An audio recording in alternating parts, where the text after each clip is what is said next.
Ready, set, action. Hey, October 19th, 18th. Today's October the 18th, 2022. And a lot of stuff to get right into. We're going to be talking with Andy and Robert again today. And we have got a lot of things that we're going to be covering today. And the first one I want to share with you is how the Fed is defending our dollar no matter what it decides or no matter what crashes. And Catherine Austin Fitts, who is the publisher of the Solari Report, and she was the former Assistant Secretary of Housing for the Bush administration, says what is coming for the economy is pain and lots of it. Now, this lady is nothing like, what's her name? Our Secretary? Yellen. She's nothing like Miss Yellen. She's nothing like her. She's got a lot more smarts than she remembers what she says. But anyway, Catherine Fitts explains that we're either in a major correction or we are going into a bear market, and a lot of it depends upon many different politics. And she said, if you look at the money being pumped out on climate change or green energy, environment, and all these different new sorts of scams, she calls it, it depends on how they inject money. And it's either a major correction or it could turn into a bear market, she says. And there is no way to tell because it's purely political. And various Fed presidents are repeatedly saying that the central bank is going to continue raising interest rates. Why? Well, Catherine Fitts says, I think they're going to keep raising interest rates. And if you are a Federal Reserve, you are playing a global game.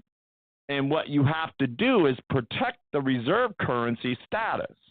And it looks to me like they've decided that all the Bank of International Settlement members need to be in the dollar channel. This is very interesting. She says they are doing everything they can to collapse the market share of the euro and then move that into the dollar syndicate. And she goes on, she says, I think they have to keep driving the dollar up. Well, we've talked about it. Instead of going down, the dollar is actually going up.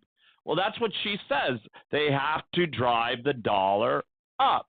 Well, the U.S. index right now, the U.S. dollar index is up to 113 right now. And at one point, it was actually at 114. And one analyst said it was going to be 120. Well, they have the entire frontier market and the emerging markets in a bear trap right now. And that is a very significant power. These are words that are like control, power, all these sort of things. So she said, I think that the Fed is going to keep doing this for some time now. And they don't mind, as you learned from the pandemic, collapsing the small business side of the economy or collapsing, listen to this, the middle class. And they're implementing the going direct reset. Going direct reset. And they are doing a currency reset. Remember, we talked about this, that governments, and this is what she's talking about, many governments, including the United States, go so far as to create inflation. And the reason that they create this inflation is it's a way for them to depreciate our debt and destroy the value of our dollar. Well, there's only one reason that you'd want to cause hyperinflation, to destroy the value of our dollar, and that is for what? That is for a currency reset. Well, there's only one way that you're going to reset a currency and come out with something different, and that's where the Executive Order 14067 comes into play, and that's our digital currency. And we'll talk about that here in a minute, because even the IMF is now talking about having control over us with digital currency. And we're talking about, that's the International Monetary Foundation. International. So we're going to go into that a little bit more. So she says what you're looking at is they are doing a currency reset, and what you're looking at is fundamental re-engineering of the government system of the planet Earth. Oh, that's some heavy words. The government's system, remember this when you talk to your clients today, it's the government's fundamental re-engineering of the government's governance system of the planet Earth. Most of the benefits in the dollar system come from the benefits of having the reserve currency and being able to swap money you print out of thin air for real labor and real commodities worldwide. And she goes on, she says, that's an enormous benefit, and they're going to protect that benefit. And if they don't protect that benefit, they run the risk of everybody moving out of the channel. And this is what the Chinese and Russians are trying to do. They are trying to move out of the dollar channel and trying to recreate an economic resiliency and trade outside of the channel. Well, we know they're doing that because they're coming out with a new reserve currency and a payment system to back that reserve currency, because they can't no longer use the SWIFT system. Talk about Russia. They can't no longer, Iran as well, they can't use the SWIFT system, and they can't use the Fed payment system, which is run by all the U.S. banks. And then, of course, our SWIFT system is a global. It's done by the global banks. But she says what they're trying to do is they're trying to move out of the dollar channel and create economic resiliency and trade outside the channel. And what the Fed is trying to do and the dollar syndicate is trying to do is protect the channel. So it's global government re-engineering. It's 100% power politics, and it is a war. Sounds like a war on currency, right? And in short, the Fed will defend the dollar and the world reserve currency status no matter how hard the stock market crashes. So don't get fooled by these numbers when you wake up in the morning and then at the end of the day it's up, because it can crash. They can crash at any time that they want to. Remember, John Hussman always said that there was this trapdoor policy. And what they do is they just entice people to stay in the market as long as they can. And then when they're ready, they just pull the door open. I mean, come on, man. You've seen how they can literally shut you out with 1,000 points in one day. So, beware. That's all I can say. So in short, she says, the Fed will defend the dollar and the world reserve currency status no matter how hard the stock market crashes, no matter how much the economy crashes, no matter how much the bond market crashes, and no matter how much the housing market crashes. And I know Andy wants to say something about that because there's some interesting stuff on the forefront about how home prices are the worst in 3 years, and we'll talk about that right in a minute here. But in closing, here's what Misfit says. Stop helping them. Don't bank at the big banks. Use cash whenever you can and pray. Wow, and pray. And this is the first and foremost a spiritual war, and prayer is the best navigation tool possible. And with this level of uncertainty and change, there is no way there is enough experts to help you and enough time to listen to them all. She says you have to focus on what is important. You have to decide, are you here to be free or are you here to be a slave? There is no more middle of the road. There are two sides. One leads to freedom, and guess where the other one leads? Slavery. You have to choose. This is why you should have gold and silver in your portfolio.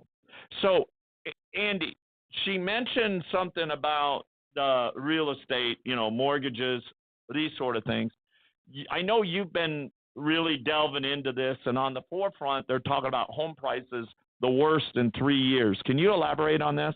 Yeah, wow, that's a real powerful message. I almost thought I woke up and I landed at InfoWars. Yeah. It's pretty heavy. Yeah. But it's really a spiritual battle. I got to say, I really agree with that. It really comes down to a spiritual battle. And prayer is an incredible tool, and it's an incredible thing. We all have the ability to speak to Creator of the universe, source of everything, true source. Incredible thing. So with the real estate, um, the number of people, it's an incredible statistic. The number of people who are dropping the price on their home right now has gone up to a three. It's busted out of a whole 3-year pattern. You mean their value of their home is dropping? Yeah, no, people who are selling, they're dropping their price. Down fast. I heard. And that, and they want to get out. So when somebody drops their price, that means the market is not supporting what they're expecting to get. They're bringing their prices down. It's up to 10%, roughly 10% now. When let me ask you, would you say that somebody needs to, if somebody, all right, so is now a good time to be selling? You bet. I think you should sell now quickly, because the real estate market you got mortgages now, what, 7%? 7%. And for years they were under 3, right? They were up 3.5. Around there, Yeah, so that's a huge difference for somebody buying a home, and we're just starting to feel the effects. They just did all these raises in a really short time, so the impact is going to be more profound down the road. So you're really seeing that, and we know how important the housing market is to our whole economy. Yeah, what do you think the housing market does when you have a recession? When you have a recession, the housing market tanks, especially when you're raising interest rates into a recession. Yeah. That's the recipe for the drop in house prices. Yeah, and we're really going to see the impact of that. It's coming more and more. Yeah, that's just what Catherine was talking about. This is just part of it. This is just part of that whole bigger picture. And what she was saying, she really touched on a key point there. Creating money out of thin air to buy real goods and services that people actually make, things that people produce. And it's funny, the reason the U.S. became the world reserve currency is because we really had the best economy, and we had the best government and the best system and laws. And people was like, wow, this is a prosperous country. We didn't become prosperous by the federal government just printing money. It became through the real work, the real prosperity of the people, creating really great products and innovation. And that's really, for the United States to return, we have to get back to those fundamental values. Yeah, no, absolutely right. She also touched on a little bit about the new reset of a currency. Well, I know exactly what she's talking about. She's talking about the central bank's digital currency. And central bank digital currencies will let the governments control what people spend their money on. And this International Monetary Fund, the IMF, has said that the central bank digital currencies, they're talking about the CBDCs, would potentially allow a government to control what people spend their hard-earned cash on. Wow. She's saying, this is what the IMF is saying. And speaking at the IMF World Banking meeting on October 15th last week, Deputy Managing Director Bo Lee said a CBDC could improve financial inclusion through programmability. Yow! So that's exactly, a CBDC can allow agencies and private sector players to program to create smart contracts. Remember, we talked about this yesterday, that India had already set up these sectors, 12 sectors or 17 sectors. That's what they're talking about. So they can actually have these private sector players to program to create smart contracts to allow targeted policy functions. And he explained, he says, for example, welfare payments, for example, consumption coupons, for example, food stamps. So by programming these CBDCs, that money can be precisely targeted for what kind of people can own CBDCs and for what kind of use this money can be utilized, for example, food. It seems like they're targeting lower income. That's what it seems like. They're targeting lower income, right? I mean, this is the real trap door. I mean, we've been speaking about this since 2017, Alan. We've been talking exactly about central bank digital currencies or the Fed coin or whatever label you want to give it since 2017, right? You know, the Bank of International Settlements, the BIS, came out with white papers back in 2017. Right. About I remember exactly this. Yeah. Right. So this is the real trapdoor. This is the biggest socialist agenda, un-American policy, un-American change to banking that we're going to see. You know, over the next 100 years. Didn't the BIS start doing something like back in, I think it was 2016, 2015, when they started doing like 40% of, you know, all of these? Do you know what I'm talking about? I think it was like 40% of the world central banks had already had hands-on experience with central bank digital currency. Right. Think about that. That's almost half of central banks globally. They were already playing around. Yeah, they already had hands-on experience. They were already testing it out. I mean, this is just something that doesn't come out of nowhere out of thin air like that, right? This is something that was already tested over the past 5 to 6 years, right? So, I mean, this is the real kill switch. Yeah. You know, Rob, this guy, Lee, he actually stepped into the role of deputy managing director at the IMF on August 23rd of 2021. And he added that by allowing the government, listen to this, by allowing the government to precisely target what people need, this will enable said governments to improve financial inclusion.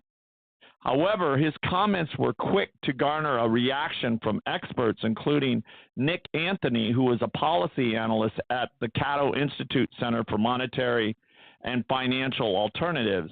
And Anthony wrote on Twitter right after that the IMF's executive comments revealed how a CBDC would allow the government to precisely control what people can and cannot spend their money on. So that's exactly, you know, what you were saying. That's exactly what they're doing, right? This is total bullshit, to be honest with you. Yeah, this is, you know, people out there, this is happening right now. This is happening. This is the time we're living in, where the government is looking for total control. They're looking to make you a slave financially, spiritually, emotionally. And part of our challenge here is to be free. And this is what this country was created on: liberty, freedom, God we trust. These are the values of the United States. And they're really up for grabs right now. It's up to us. We have to seize control of our own lives. We have to get resources and tangible assets. This is all part of this spiritual battle that she's talking about. Yeah. So, you know, we've been talking about this now for some time. We've actually been talking about how this digital currency, you know, you give $100 to somebody now, like if I give $100 or $1 even to Robert, well, you know, nobody knows I really gave it to him except for y'all. I just told you. But nobody knows I gave him $1 or nobody knows where it came from.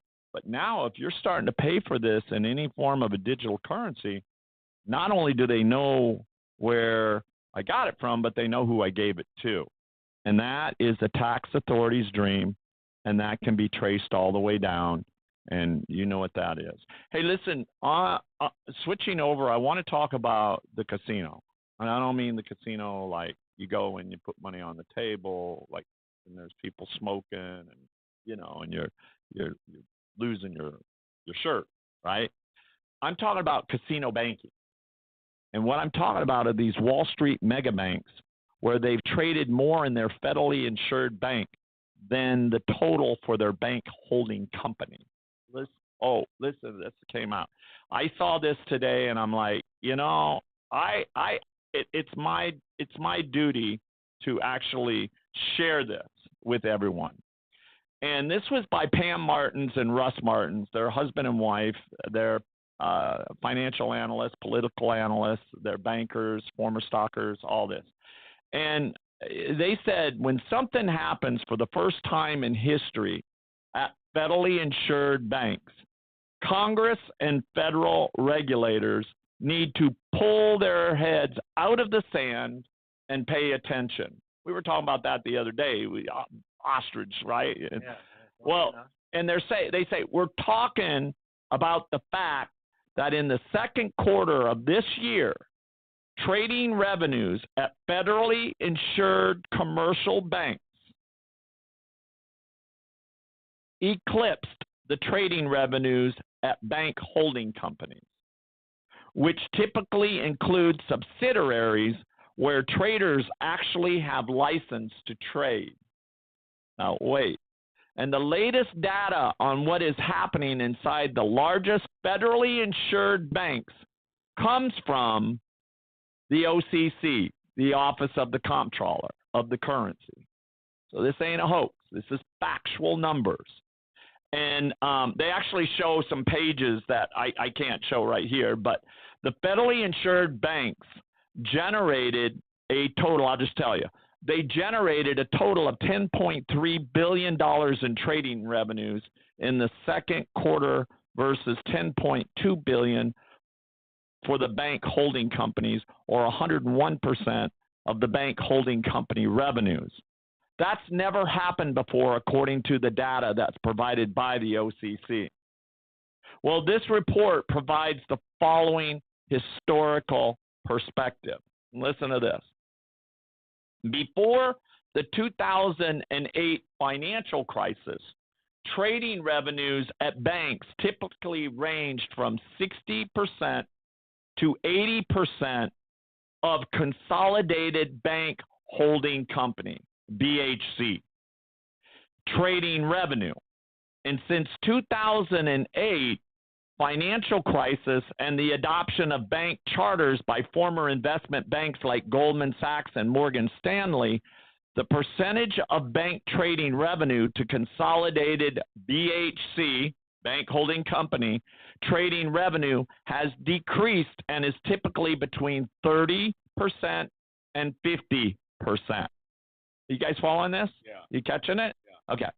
So this decline reflects the significant amount of trading activity by the former investment banks that, while included in the bank holding company results, remains outside insured commercial banks. So more generally, insured U.S. commercial banks and savings associations have more limited legal authorities than their holding companies, particularly in the trading of commodities and equity products. So the OCC, the Office of the Comptroller of Currency, accepts to assign this unprecedented event to a degree, decrease. Attempts to assign the unprecedented event to a decrease in trading in equity derivatives at the bank holding company. So they show the numbers here, and the bottom line is trading does not belong in a federally insured bank that is backstopped by U.S. taxpayers, our money, and that is holding the life savings of average Americans who put their money there because they can't afford to take risk. You get what they're talking about here? Liquidity is evaporating. There's one option. But whose money are they using? Everybody at the bank. Listen. That's what they're saying. Trading does not belong in a federally insured bank that is backstopped by U.S. taxpayers and that is holding the life savings of average Americans who put their money there because they can't afford to take risk. Remember, I told you this yesterday or the day before yesterday. The minute you give your money to a bank, a custodian, whoever, legally speaking, these are all private corporations, and you basically are now just the beneficial owner of that account. So if they lose your money, there's no insurance unless it's FDIC insured. And again, we've spoken about that. They can take time, over time to pay you out on whatever that money is. And it's only insured up to $250,000, right? So you want to say something? Yeah, let me summarize. That was a great report. Let me summarize. If the big banks win, they get to keep all the money. That's right. If the big banks lose, we get to pay all the money. I think that's a summary of what you're talking about. They're basically gambling with our money. Yeah. So right, you're giving them your money. They can gamble it, and they blow it, and they Casino. come crying. They come crying like in 2008 for the bailout. They get their bailout. They go back to doing that, and they keep all the profit. What a setup. So let's get in our time machine and go backwards. All right, let's just go backwards, and we get into our time machine, and if we go back, and you actually look at, the banking collapse of the early 1930s, it grew out of depository banks being allowed to engage in speculative trading on Wall Street. And the runs on the bank that followed the 1929 stock market crash and its aftermath led to thousands of banks failing. And in 1933, the U.S. Congress brought this form of casino banking to an end with the passage of the Glass-Steagall Act. And it banned the combination of Wall Street trading houses with deposit-taking banks and created federal deposit insurance for commercial banks to restore the public's faith in banking and stop runs on the banks. Well, Glass-Steagall served the country well for 66 years until its repeal under the Wall Street-friendly Bill Clinton administration back in 1999. And it took just 9 years after its repeal for Wall Street to collapse right after that in 2008, and that was a replay of 1929. So the financial crash of 2008 would have ushered in another Great Depression, except for the Federal Reserve secretly stepping in. Remember, I told you about this. We never really knew the dollar amount, but it was with $29 trillion bailout. That money was supposed to go to shore up consumer loans, business loans, all sorts of different things. Instead, we found out later that it went into these executives' pockets, and they paid themselves the biggest bonuses ever held in history. Golden parachutes. Until now, I don't know what it is now. It just keeps going as well. And, it took some time, you guys. It actually took them going to court, taking the feds to court, the whole bit, for them to finally get these numbers, this $29 trillion.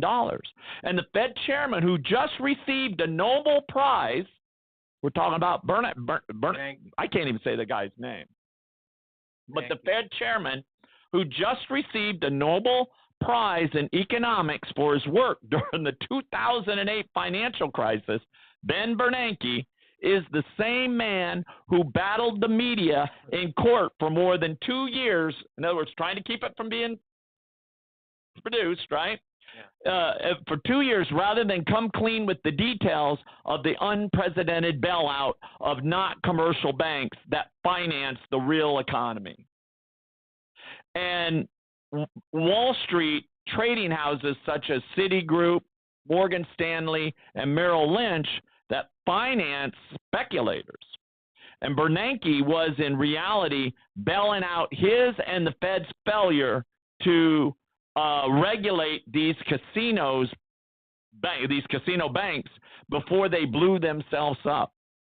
Now, does that really deserve a Nobel Peace Prize or a Nobel Prize? Well, we know that Nobel Peace Prize is worthless when they gave it to Barack Obama before he had even become president. He got the Nobel Prize. So that's a worthless piece. The Nobel Peace Prize is a worthless, the meaningless just sheet of paper, and giving it to Ben Bernanke is just, what a slap in the face that is to people. You guys, let me share something with you. So we don't have to go back to the 1930s to understand what can blow up when federally insured banks take on improper trading risk. In 2013, the Senate's Permanent Subcommittee on Investigation, they released this 300-page report on J.P. Morgan Chase London Well scandal. as Pam and Russ call it. And that case involved deposits at the federally insured bank being used to trade exotic derivatives in London and losing $6.2 billion of depositors' money along the way. So people that had money in this bank at JP Morgan Chase, they lost a lot of money due to this $6.2 billion. Well, the chair of the Senate subcommittee at the time was the late Senator Carl Levin. And he said this about the matter. And listen to this, and I quote you. This is what he exactly said. JP Morgan's chief investment office rapidly amassed a huge portfolio of synthetic. Robert, what does synthetic mean? Fake. Synthetic credit derivatives, in part using federally insured depositor funds in a series of risky short-term trades, disclosing the extent of the portfolio only after intense media exposure. The co-chair of the subcommittee, the late Senator John McCain, said this at the hearing on the matter. Listen to this. This case represents another shameful demonstration of a bank engaged in widely risky behavior. The London Well incident, that's what they called it, the London Well incident, matters to the federal government because the traders at JP Morgan were making risky bets using excess deposits, portions of which were federally insured. These excess deposits should have been used to provide loans for Main Street businesses. Instead, JP Morgan used the money to bet on catastrophic risk. Now, if you care about the stability, and I want you, if you fall upon this video later or you're watching this, if you care about the stability of the United States financial system, pick up your phone today and call your center and demand hearings on the speculative trading that is taking place right now in the nation's financially or federally insured banks. This is no joke, people. This is real. This is happening right behind your back. The purchasing power of the dollar is being destroyed right in front of your faces, and you're not even paying attention to it. And these guys are getting away with it. So if you care about the stability of the United States financial system, pick up the phone and call your senator today and demand hearings on the speculative trading that is taking place in the nation's federally insured banks. You guys got anything to put in on this? Yeah, this is exactly why you need gold and silver. This is the exact reason why you need to get your house in order and stop putting faith and trust in the banks. Criminally, these. Catherine Fitz even said it. This is insane. This is unbelievable. And you know what? There's still a lot of people who are deciding to put their head in the sand and say, "Oh, it's not going to happen to me. I got FDIC insurance." Well, it's clear as day that with FDIC insurance, you're even more at risk because the FDIC is not stepping in and preventing this manipulation and this outlawedness to actually happen. This is exactly why people need real money: gold, silver, platinum, palladium. Yeah, I mean, whew. It's unbelievable. I mean, just having to share that with you got my heart racing. I mean, I feel like I'm drank 10 cups of coffee right now. I'm trying to keep myself calm over all this. But I tell you something, this is real. Listen, I'll tell you something else that's real is that Biden, Biden, I'll just say the D Biden, you know what the D means, but he actually sends threats to the West. The Saudi prince, sends threats to the West after Biden now warns of consequences for the kingdom. I mean, this guy is putting us in such a hard position around the world that our freedom, could be taken away at any time. And I don't mean to scare you, but it's God. It's true. Listen, this Saudi prince that's related to the crown prince there in Saudi Arabia took aim at President Biden and the U.S., warning leaders not to threaten Saudi Arabia. And he said, anybody that challenges the existence of this country and this kingdom, all of us, we are products of jihad and martyrdom. Saudi prince, who is married to one of the granddaughters of the late king, there said in a video that was posted to Twitter on Saturday. I'm sure you Twitter. Can you play that video? It's a strong video. It's a very intimidating video. You think I can play it? Of course, yeah. There's no violence. It's all public, right? All right, so you got to play this. I don't know, man. Give it a try. Well, it's interesting. All right, I'm going to go ahead and play it because it is on Twitter, and I hope we don't get a warning for this. But this is real. And listen to what he says. In Saudi Arabia, they're not joking. No, they're not fucking around. All right, so here we go.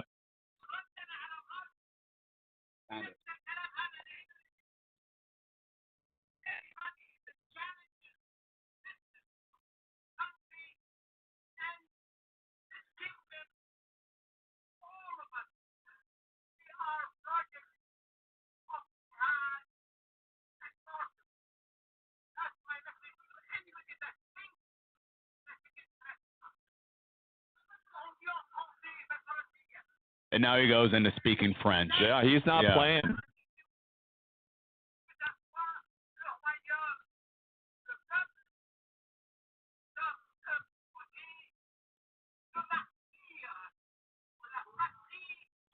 You get the idea what he's talking about here. It's very scary. I mean, this guy. I gotta say, this guy is a clown to me. This guy's. You say he's a clown? He's a clown. You don't think he's serious? Yeah. All their weapons, everything, all their planes, all their weapons, all of their.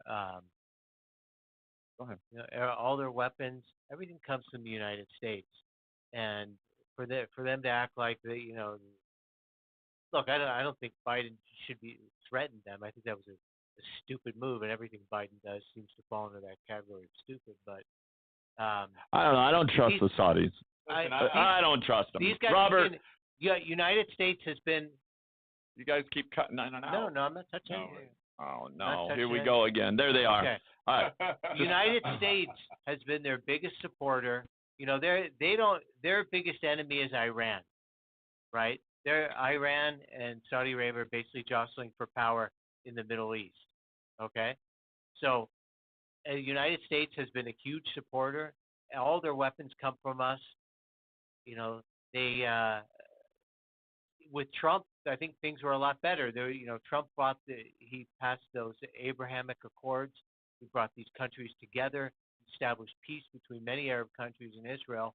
But now they know they have a guy they have this moron, this imbecile. And that is exactly why I disagree with Andy, right? And the reason I disagree, I kind of disagree with Andy as well. They're going to take advantage of the situation and keep this in mind. These are our listeners may disagree with this, but these are highly educated people. These are people that speak multiple languages. These are people who are billionaires, multi-sentient millionaires, right? And they have the resources to just basically destroy us and blow us up. No, they don't. Yeah. Okay. They don't. Yeah. They're emboldened because they know they can get away with saying whatever they want because Biden's weakness and Biden's just speaking catastrophic principles. Speaking about Biden, he said something pretty crazy, and it's all over the news. It was on. I saw it last night. I think it was on ABC, but it's all over the news, so it's nothing new already, unless you haven't seen it yet.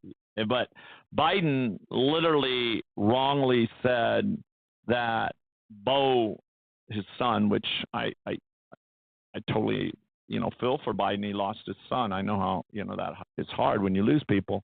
But Biden said that he lost his son in Iraq. Well, Bo didn't die in Iraq. Yeah, Iraq. He said that not in Iraq, but in Iraq. He said that he died in Iraq, and he didn't. Where did he die? He died in the hospital with a brain injury. Right. I think it was cancer or something. He did go to Iraq, I think. Yeah, but he came back. But he came back, okay. He came back. I think Biden thinks he died over there. You can't remember. Nobody has. Biden thought that nobody's told him. That congresswoman. That's what I'm saying. Still alive. You know, the man is. He thinks that. Completely. Yeah, he thinks that. I don't know. He may be thinking he's out there driving his Corvette or something. I don't know. Anyway, Biden, wake up. Anyway, there's some other interesting news that came out, and this one really is something else. In Texas, officials seized over listen to this, 336 million lethal doses, 336 million lethal doses of fentanyl since March, enough to kill everyone in the United States. Now, where is that coming from? Across the borders. China, ultimately. The borders. It's coming across the borders. But China is shipping. Way down the Mexicali. Yeah, listen, officers in Texas have seized over 342 million lethal doses of fentanyl since March of 2021. And this whole giant seizure of these drugs comes as a battling with the chronic border crisis right now, which Governor Abbott has largely blamed on the Biden administration's lacks of immigration policies. And fentanyl is a potent synthetic opioid that is 50 times stronger than heroin and 100 times more potent than morphine. As little as 2 milligrams is potentially enough to kill you, to be lethal. And there's an increasing number of Mexican cartels that have been importing fentanyl from China before pressing it into pills or mixing it into other counterfeit pills made to look like Xanax, Adderall, or oxycodone. And the drugs are then sold to unaware buyers in the United States. Rob, you're dying to say something. I'm glad that they seized that first and foremost, get that shit off the street. But I could tell you more than a handful of stories of innocent people dying just from being in contact of the drug, touching it or maybe inhaling it. I mean, there was that LA officer that died on Hollywood Boulevard, multiple of them a couple weeks ago because they inhaled the product, right? The fentanyl, they inhaled it and they died right there on the spot. Stopped breathing. They didn't have any Narcan on them. This is a killer. This right here this will destroy worse than the nation. Crystal meth. Yeah, it's worse than all crystal. That yeah, stuff. Yeah, This stuff will kill you. Oh my God, yeah. And we know it's all coming from China too. And have you heard Joe Biden or Kamala Harris say one thing about this since they've been? No, Trump made it a big issue, and Trump, the border was very secure under Trump, and now we have this lethal, incredibly lethal drug that, like you said, you touch it and you inhale it. And I heard that if it's even like on a dollar bill or a bill on the ground, you touch it. Have they said anything about this? No. This is killing something like 100,000 people Wow. in the country every year. Well, I know people that take Xanax. I won't mention names. And my God, if they get a hold of this stuff and we know. I mean, I know people that are taking that stuff and they shouldn't be. And I try to tell them not to, but. My God, maybe one day that she'll find herself, who knows, or they'll find themselves on the ground. That sounds like I know here in LA, we've been hearing a lot about the high schools, kids getting fentanyl overdoses, right down the street, in the alleys and other places like that. Listen, you mentioned Donald Trump. Well, here's some breaking news. Donald Trump edges out President Biden now in an election poll as Biden slips below 40% approval right now. So, we're only 2 weeks away from our midterms. It's right around the corner. Yeah. It should be coming around the mountain. And I'm telling you, I'm going to be standing there with my ballots I'm going to be voting. And but let me tell you something. More voters say right now that they would vote for former President Trump than President Biden if the elections were held today, according to a new poll from the New York Times and Siena College. And the poll of likely voters also showed that Biden's approval rating slipped below 40% for the first time, his boost in August. And the New York Times and Siena polled 792 registered voters, both in English and Spanish, over cell phones and landlines from October 9th through the 12th, reporting a margin of error of 4%. So it found that the vast majority of Americans, 64%, believe that the country is now on the wrong track. And Trump narrowly beat out Biden in the election question, sporting 45% support to Biden's 44%. And Trump's lead in the poll came 52% of the electorate saying they viewed him somewhat or very unfavorably. So it looks like right now Biden is leading in the lower polls. You know, I am so I've never been so gunned up for an election as I am for these midterms right now. Absolutely. I mean, I am so like just it's almost like Rob watching you in the ring punching somebody out. You know, it really is like that right now. I cannot wait to see the Republicans punch the Democrats out so we can get to the bottom line and see who is telling the truth and who is lying. Right? And you're getting a lot of people switching sides, right? You have a lot of people coming over to the, Republican Party because they're just unsatisfied with these unfit representatives. I mean, for heaven's sake, I mean, what did Kamala Harris just say yesterday when they asked her about, high gas prices? What did she say? It's ridiculous. Let me go ahead and I'll read it to you. Here we go. You ready for this? He's on the phone, you guys. All right, tell us. Tell us. Gas prices are high due to gas prices not being low. Well, no shit, Sherlock, right? To get back to lower gas prices, we have to acknowledge that gas is high, which is the opposite of low. Come on now. Like, no fucking shit. Like, come on. And then you have Biden. 1 + 1 = 2. But if 2 minus 2 equals 0, how do we get back to 2? Class, when you sit down on your seat. You know, the thing that is underneath your bottom? Yeah, I get it. She's like, unbelievable. She won't be. There's no way that woman can ever get back into anything, I don't think. I don't know. Andy's holding his tongue, but Andy, don't get us kicked off. Okay, don't say nothing then. Don't say nothing, Andy. All right, listen, I'll tell you something else. I got to be careful what Andy says. Let's go back into Gotham City. You know, I have to report Gotham City every day because it's just like now they're hitting Billionaire Row in Gotham City. Have you heard about this? Yeah. So there was a wild video. I can't show the video because that's showing violence. But honestly, Andy, since you know about this, I kind of think this might be a inside job.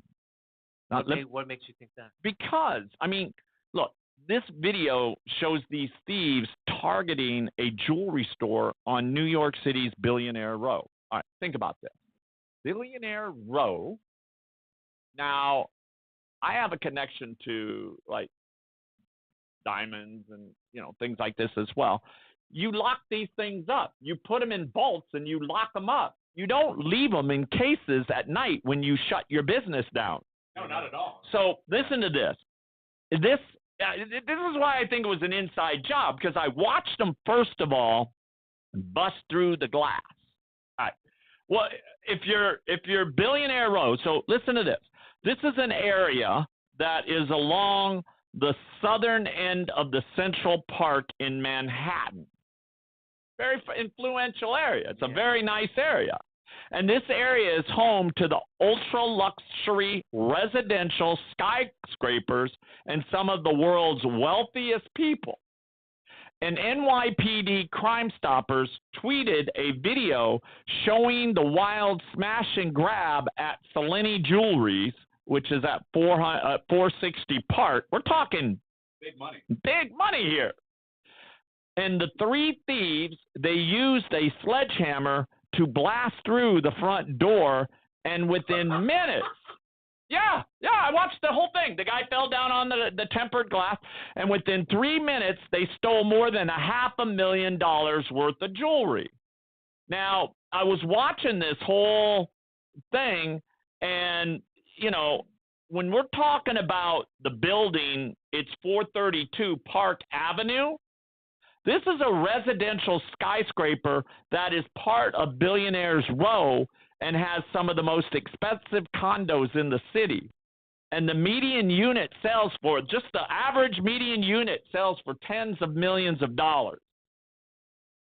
And the fact is that the smash and grabs are happening are feet away from the most expensive and luxurious residential buildings that should concern the area's residents, because Mayor Eric Adams and progressive city individuals have yet to get a handle on soaring violent crime.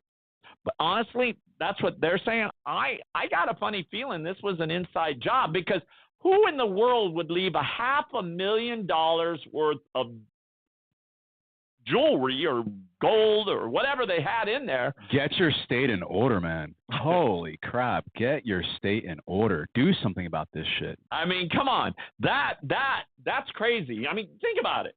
You know, you go into your jewelry stores at night when you close everything down, you put it in your vault, right? You'd think they'd have some, I mean, with technology, what it is today, what did they have some tracking But devices? Andy, I'm looking at you this. think they have some tracking devices on things? I mean, I'm looking at this video, and I see in this video, I see him just tearing down. It's violent, so I don't want to show violence. But it is. You can show violence if it's Black Lives Matter violence. There is a reward. It says wanted for a burglary at Selenary Jewelries. Once inside, 3 individuals took high-end jewelry. Estimated value is over $500,000. Reward up to $3,500. Know who they are. Call 1-800-577-TIPS. Calls are confidential. Well, I think they need to check on the inside. I think there's something. This could possibly have been an insurance job. I'm sure they had insurance on this. But for them to leave I saw it. For them to leave, it looked like,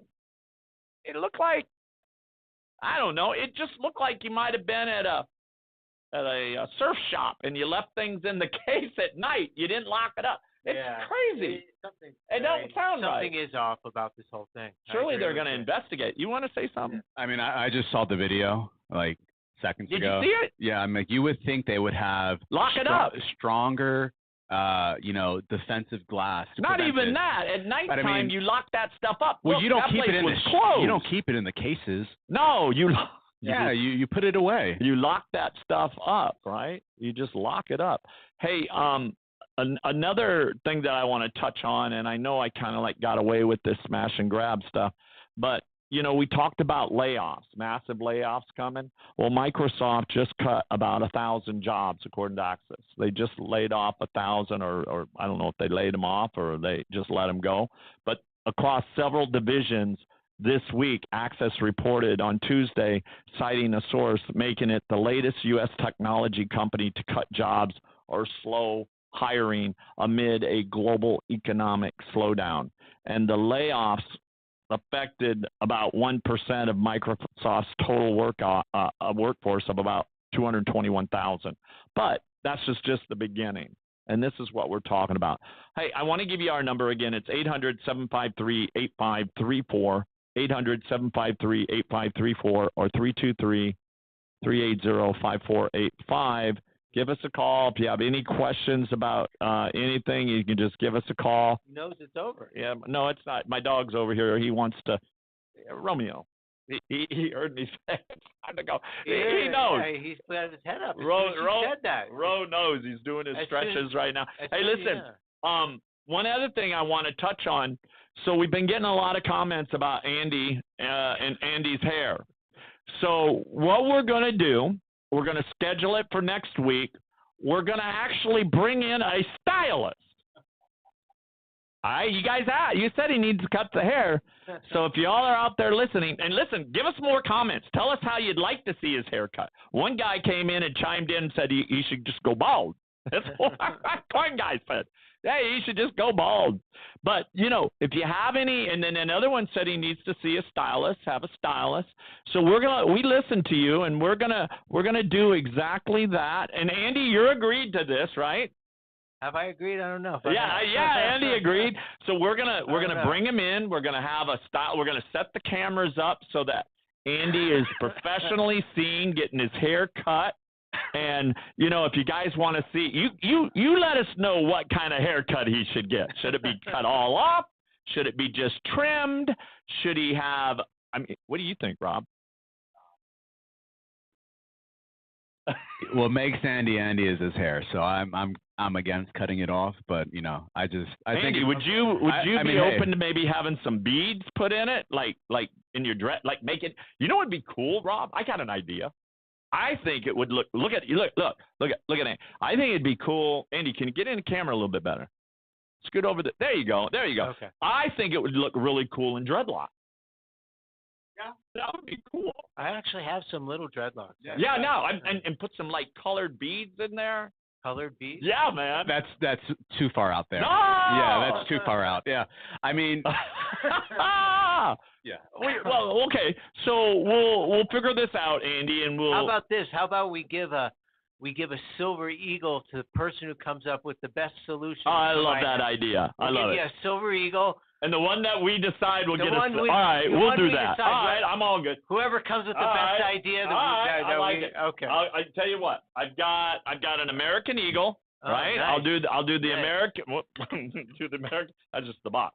But I'll do the American Eagle. We'll do that. So whoever Romeo, if y'all can see him, maybe not. But anyway, we'll do the American Eagle. Really nice coin, right? Beautiful coin. In a case and all. We'll give this to whoever decides the best haircut for Andy, and we'll get it. We'll get it done. Romo. The dog's running all over the place right now, y'all. Romo. One day Romeo's gonna have to come on.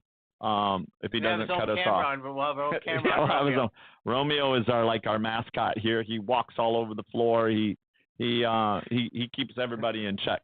Listen, it was great talking to y'all. We'll see you tomorrow. God bless you. Take care. Be safe. See you soon. Have a good one.